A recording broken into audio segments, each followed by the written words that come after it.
Club lovers, we are live here on the Tando channel on Facebook and YouTube, and we've got another amazing female African author to celebrate today. And today in the house, we've got Memory Masenyama, and she is a debut author of an anthology called They Told Me That Dreams Do Come True.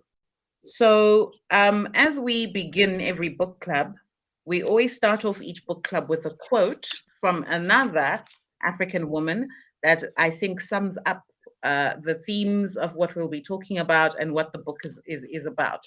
And I chose for memory a quote from our current Director General of the World Trade Organization, Ngozi Okonjo-Iweala, and she has this to say. Africans, they're tired. They're tired of being the subject of everybody's charity and care. We are grateful, but we know that we can take charge of our own destinies if we have the will to reform. And when I think about your book memory, I think this quote sums up some of the bigger lessons that tie most of the stories together. Welcome, Memory. How are you doing today? I'm fine, Selena. How are you? I'm good. I'm good. I'm good. I'm good. So, for those of you who are encountering Memory for the first time on our show, let me tell you a little bit about her. Memory Mwanakanaka Masenyama ni Makambwa is a young Christian lady based in Harare, Zimbabwe. She grew up in Mangura and received all her education in Zimbabwe. She studied nursing science at the University of Zimbabwe and practices as a registered general nurse. She is an avid reader and has had a passion for writing since she was a child.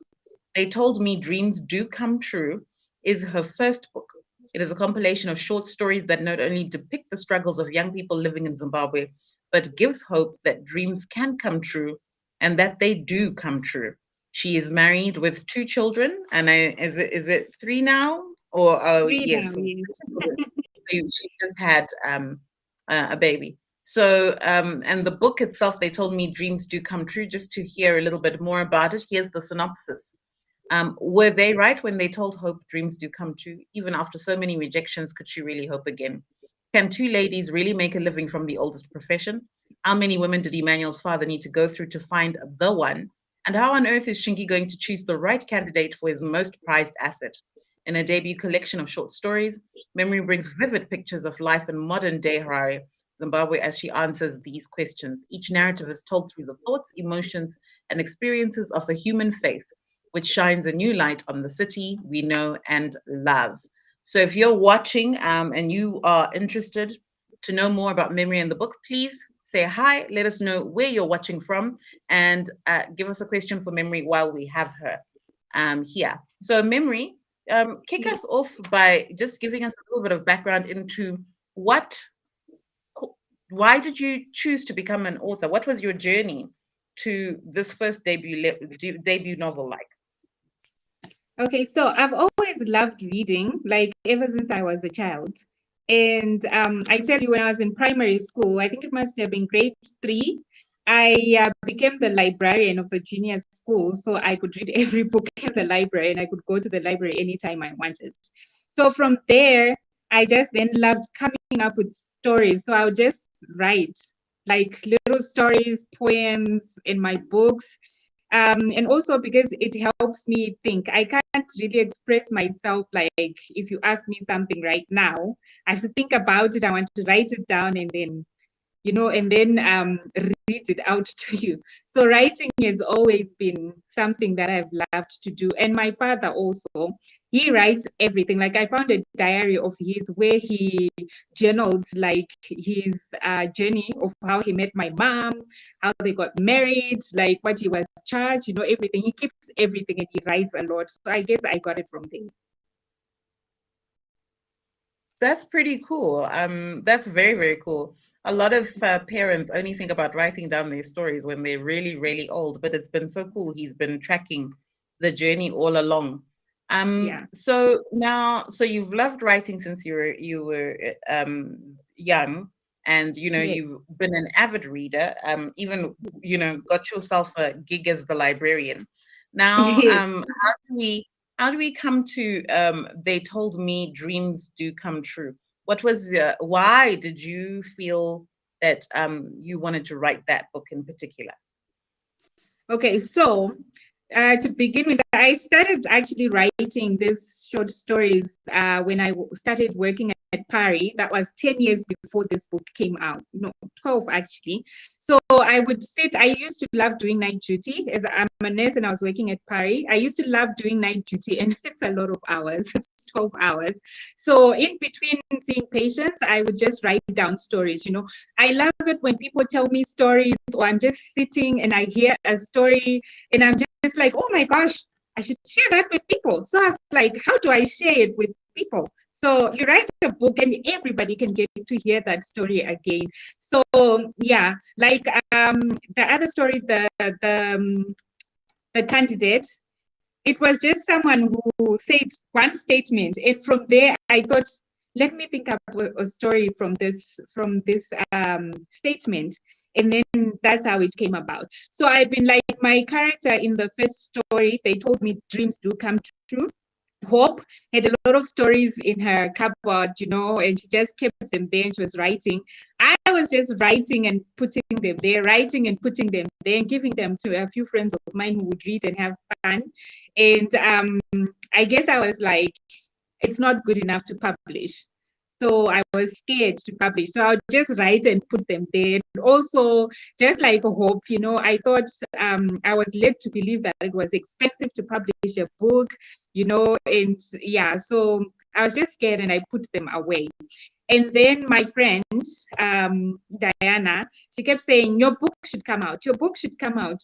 And then my husband also, when I met my husband, that's how I actually met my husband. I was looking for someone to read my book and edit it. And a friend of mine was like, oh, I know a guy who was doing editing at his university. He can help you out. So he introduced us, and that's how we met. And so initially the book was 14 stories, and I showed it to someone who just told me, well, your stories, they're not really, I wouldn't publish them. And I was dejected. So I put it aside for a year, and then got pregnant. So another year went by. And then I met Selena and I spoke to her. Like I went to a master class, and then I spoke to her. And then after that, I was like, okay, we can do this. We can do this. And I also met someone, Rutendo Tumbazi, and she was also publishing her book. And she was like, you know what? You shouldn't be scared that it's not good enough. Your book, maybe it will minister to just one person, and that's okay. So I was like, yeah, that's okay. Let me do that. And whoever it touches, and it may change maybe one person's life, 10 person's lives. I said it's okay. So I will go ahead and publish it. And that's how we got to They Told Me Dreams Do Come True. Now that's an inspiring story, and for some of you who might have your stories tucked away in a cupboard somewhere, and you might be thinking, it's too long. Well, some people had their stories tucked away for over a decade, so you can do it too. If Yeah. you're watching, we challenge you. And really, that's why we really wanted to kick off March with an interview about your book. They Told Me Dreams Do Come True, because you know that March is basically mostly in the SADC region more than anything. We are big on Women's Month in March, and we really want to inspire women to dream. And I love that this book is set in Zimbabwe. They're all Zimbabwean stories. So contextually, it's not a great seedbed in terms of a place where people can dream, not in terms of how people know modern day Zimbabwe to be and the Yeah. stories that they share. The stories out there are still predominantly negative. But you wrote an entire anthology of these stories where they're all set in Zimbabwe. They're all young people, and they're all young people who are intentionally focused on making their dreams come true in this setting, in this context. Not one of those characters is dreaming about leaving the country, although it does come up in terms of some of their backstories, opportunities that they might have had come and gone. But at the point that we meet all of the characters, they are here and they are committed to Zimbabwe. They've chosen the nation and they are dreaming. And those dreams are colorful and different and diverse and come in many shapes, forms, and sizes, and relationships, and material things and non-material things. So I really, really love that. And I hope that women who are watching this interview will just be reminded that you can dream from anywhere in the world, and that, it's really up to you. I think personal responsibility, which is a big theme in many of these books. In many of these stories. So let's dive into some of the stories. So you mentioned Hope. So that is the first story. And her story is the titular story of the book, which is They Told Me Dreams Do Come True. So for those of you who will be looking for the book when you've heard this fabulous interview, Hope is a young job seeker in Zimbabwe. And so, that is a very challenging protagonist to choose for your very first story.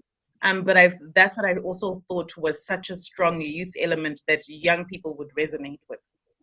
So like when you were writing Hope, did you immediately make the connection between yourself and Hope? Or were you just, what was it? Was it her job search? Because it's so detailed in the beginning, and the experiences she goes through, bumping into old schoolmates, the feeling of regret, the feeling of the crisis of expectation, all of those things, they're so vivid. What happened? So with Hope, part of it is a lot of what I went through, but as in looking for a job, I didn't have issues with that because I did nursing. So usually with nursing, getting a job was not an issue when I started, which was in 2007, 2008. But it was from the stories, like, from what I was hearing from my friends, my peers who were looking for jobs. And, like if you were in a combi, if you're just in a queue, it was those days of queues. You just hear people talking about it, like these stories that I'm looking for a job, you hear their experiences, and that's where I got it from, like from just listening to people. But also like the thing about when you meet your other friends, part of that I experienced, because you're thinking, I was very bright in school and people would expect you to be somewhere. And then when they see you, kind of like, oh, okay. So this is where you are, and you're thinking I should have been more, but I'm trying and things are not working out. So part of it was, and then also I think the other part was, like I said, like Hope, like she didn't know what to do to publish. And it's like the same as me, like you have this dream, but then you don't know how to go about it. And there are many people who can help you to do that, because sometimes we just sit when we have resources in our friends, families, and the people that we know who can help us. That's awesome. I do think what I find very brave about Hope, and why Hope is such an interesting, name that you even gave her the name Hope, is that then she chooses to follow her passion, this dream that many people would have thought a high risk, not safe, in a very dark economic place. And it's very interesting to me that the mentor or the character who does that for her is somebody whom we would traditionally see as a suit, as very conservative, and kind of somebody who we would feel writes off young people at the beginning. So very, very interesting how that story came together through so many different triggers and inspirations. Another story I just want to touch on is The Candidate, which is your longest piece and kind of like the end piece, of the book. And it's very interesting because when you first come across that title, you think, oh, this is going to be a story about politics or something. But it's actually something very, very different. And I don't want to give too much away to people who haven't read the book. But why did you spend so much time developing that story to that extent where it was that long? I almost felt like it could have been its own a book. It could have been the starter to its own book. Mm-hmm. Okay, so with the candidate, like I said, how it came about, I was just sitting with some friends and someone just mentioned, about their friend who was going out with a girl whose family was richer than theirs. And then I thought, oh, let me write a story on that. And so I thought of writing that one. Actually, in the initial book, that story wasn't there. And then I had to put in two more stories. So I actually came up with this one overnight and I wrote it like in a day or two, I think. But it was just interesting to write it. And part of it was I wanted to show the father who wanted to control what his daughter, he's trying to protect his daughter. He says he's trying to protect his daughter. So he does the background check on this guy, and and then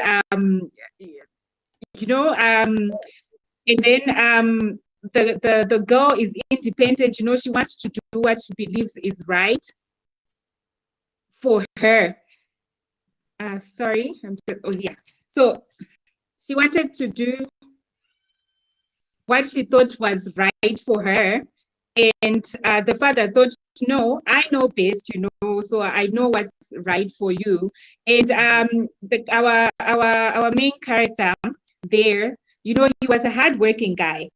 He comes from Toko, and he puts himself through school. He helps out with the school fees. He's helping his siblings, and he goes to university, drops out because of the money, but it doesn't stop him.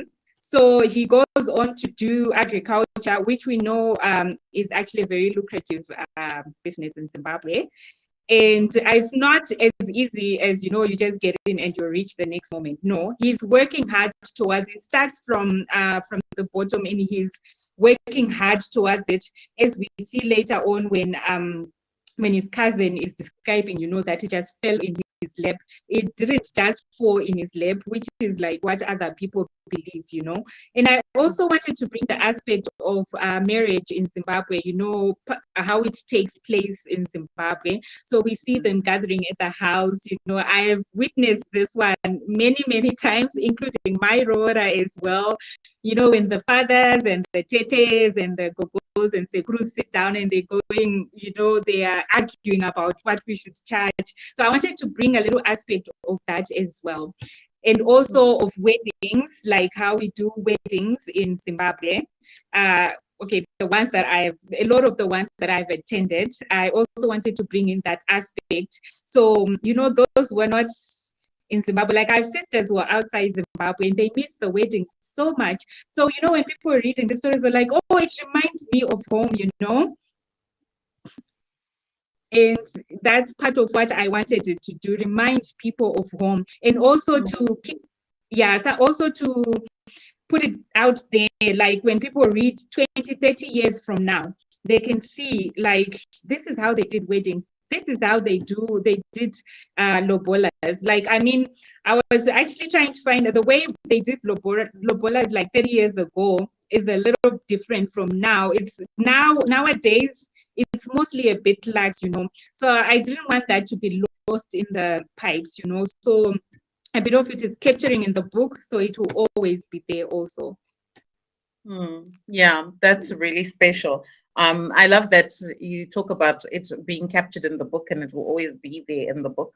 But I think there are lots of things like that in many of the different stories that will also always be there for people, because I think what you've also managed to do is you've captured a time and a context and a generation of young people whose voices we don't get to hear in this setting.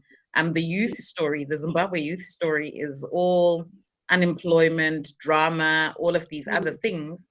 But you've captured, the hearts and minds of, young people just trying to just build their lives, and you've done that so beautifully. And one of the stories that I particularly love, that I feel like you did that in, was $1 a day.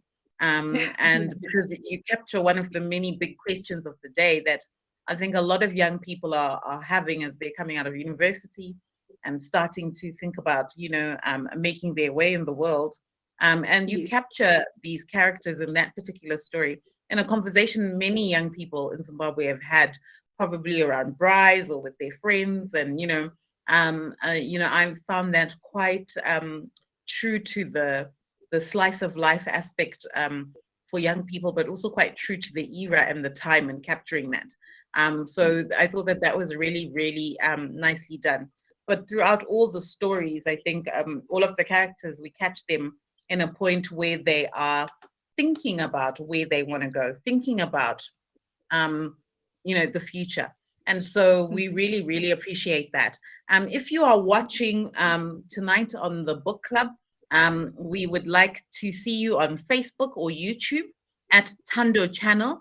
When you're there, please definitely put a comment in the live and just tell us where you're watching from and whether you've read the book, which is your favorite story. If you haven't read the book, if you've got a question for Memory.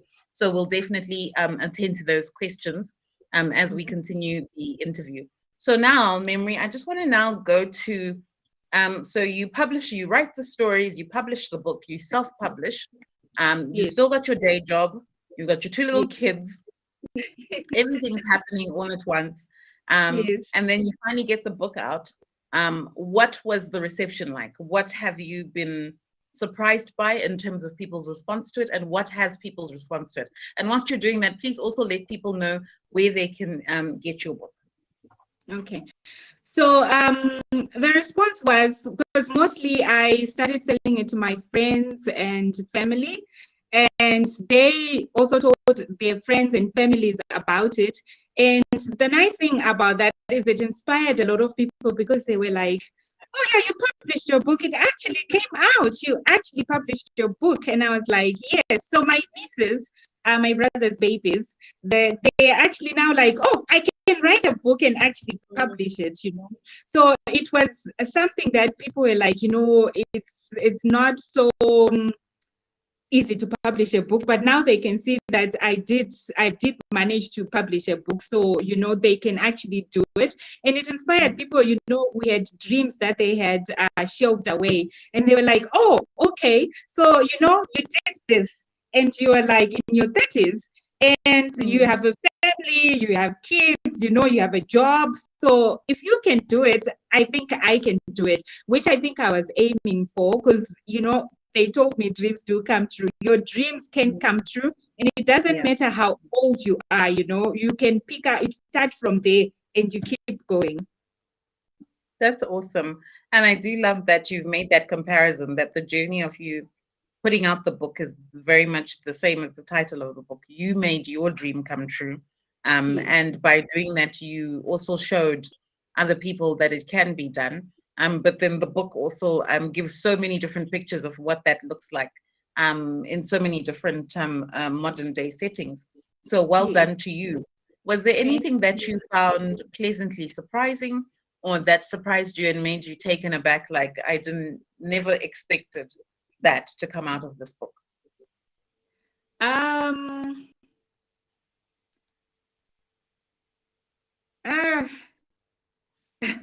Not really, no.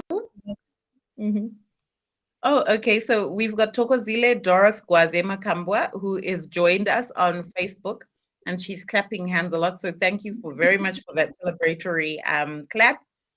Please let us know if you have read the book, or if you're intending to, and if you've got a question for Memory, please drop it in the comments. We will definitely give her a chance to answer it before we close out at about 7:30.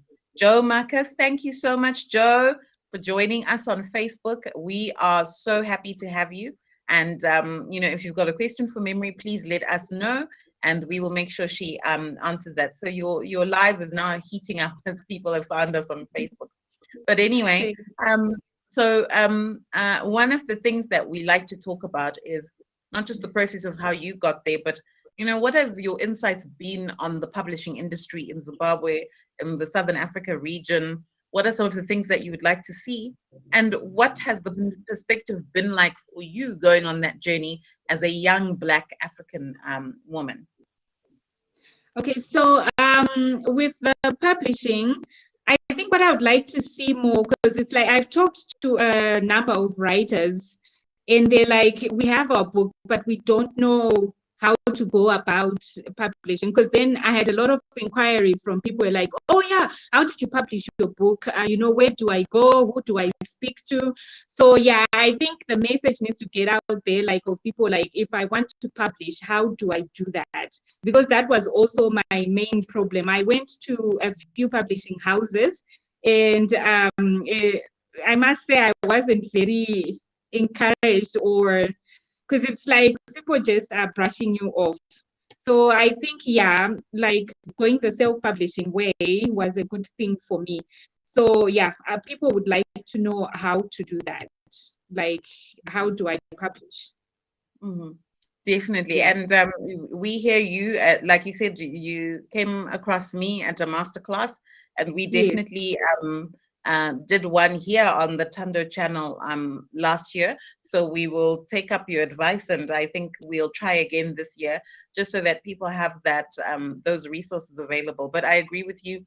There's not enough resources for young people in our industry in terms of how they can publish, not enough nurturing and cultivation. So Toko, you're saying you have read the book. Yay! We love that. Memory, where can people get the book so that they can be just as excited as Toko's here? Okay, so you can get in touch with me because I'm selling them at the moment. I'm hoping to put them in a bookshop very soon. I will let you know about that. And you can also get them on Gumroad. I think I can give you the link, and then you can send it to people. Yeah, that's how you can get a hold of the book. Oh, and another thing I forgot to say about what I from reading books from Zimbabwean authors, what I would like to say is, I've noticed that people just leave mistakes in their books. When you're writing your book, go over your book. If it means you're going over it 20 times, go over it 20 times and make sure it's right. You just don't want to put it out there and just, and I'm reading and I'm seeing all these grammar mistakes. It's not very good to do that. So, because I've, heard of people like, you send your book to the editor and you're like, I have a book launch in 3 weeks. So can you get Mm. it? First deal with the book and then let it be a perfect book, and maybe not perfect finish. There'll be one or two mistakes, Mm. which you can understand. But 20 grammar mistakes, that is unacceptable, I think.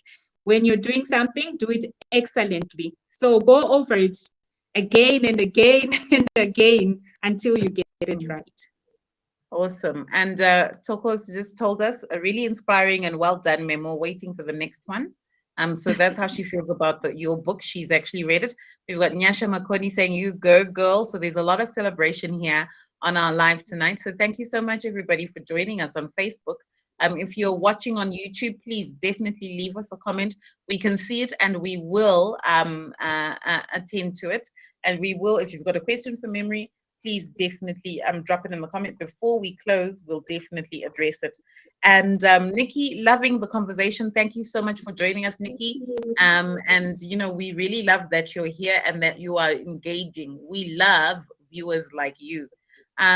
So, Memory, as we like to do during the book club, we always like to have the author have kind of like a last word moment where they then do a reading from their book. So I understand you want to do your reading from The Oldest Profession, which is one of your stories in the book. And you're just going to read, give us a little taster, a little teaser, a short little reading. And so she's going to read just part, not all, just a little bit from that short story called The Oldest Profession. So take it away, Memory, and read. Okay, so I'm reading on page 45. So you're saying you earn $50 a day, said someone from somewhere at the back. Yes, sometimes more, sometimes we get groceries too. It appeared there was an intriguing story going on when they boarded the well-decorated combi. It had a maroon interior with blinking lights and plastic flowers hanging on all four corners. It even had a plastic trash bin by the corner behind the driver's seat. This conversation seemed to claim everyone's attention, and it seemed to have been going on for some time. The other Two people in the front row had actually turned to face the back seat.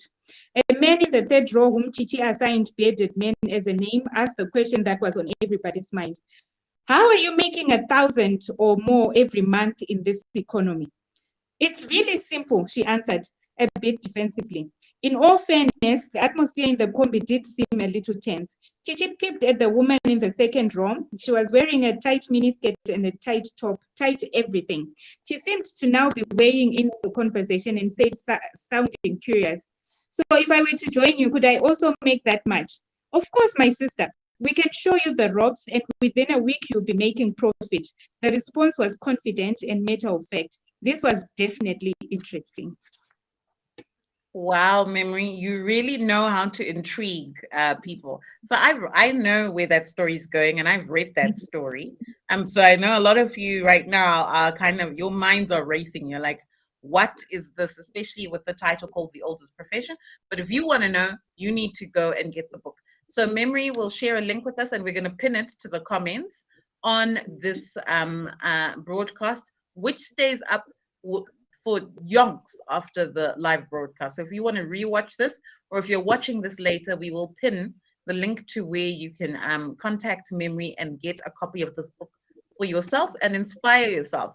And do it in the month of March, especially if you're a woman. It's Women's Month. It's your month dedicated to you. They don't quite have a men's month on the calendar. And if they do, they don't do it as well as the women's month. So it's your month. Celebrate and just inspire yourself and just enjoy some of these stories and just be triggered to dream, because you might as well do it now.